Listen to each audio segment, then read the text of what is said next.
গণসংযোগে ব্যস্ততম সময় পার করছেন শরীয়তপুর ৩ আসনের বিএনপি মনোনীত প্রার্থী মিয়া নুরুদ্দিন আহমেদ অপু। সকাল থেকে তিনি ভেদেরগঞ্জ উপজেলার বিভিন্ন জায়গায় প্রচার চালান এবং ভোটারদের সঙ্গে মতবিনিময় করেন। পরে বিভিন্ন শিক্ষা প্রতিষ্ঠানে শিক্ষার্থীদের মাঝে খেলাধুলার সামগ্রী বিতরণ করেন তিনি।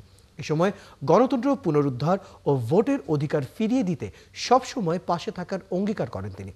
পাশাপাশি ক্ষমতায় গেলে এলাকার উন্নয়ন, শিক্ষা, স্বাস্থ্য ও কৃষি খাতে বিশেষ উদ্যোগ নেওয়ার কথাও জানান তিনি। এজন্য আসন্ন নির্বাচনে ধানের শীষ প্রতীককে ভোট দেওয়ার আহ্বান জানান তিনি।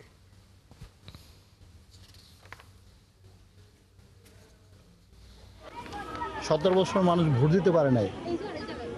এখন যারা 15 থেকে 25 তারা গত 17 বছরে ভোট দেখেও নাই, ভোট দিতেও পারে নাই।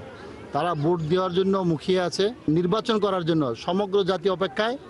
এবং এটা কোনো ষড়যন্ত্রেই এই নির্বাচন বন্ধ হওয়ার কোনো উপক্রম নাই, কোনো সুযোগ নাই।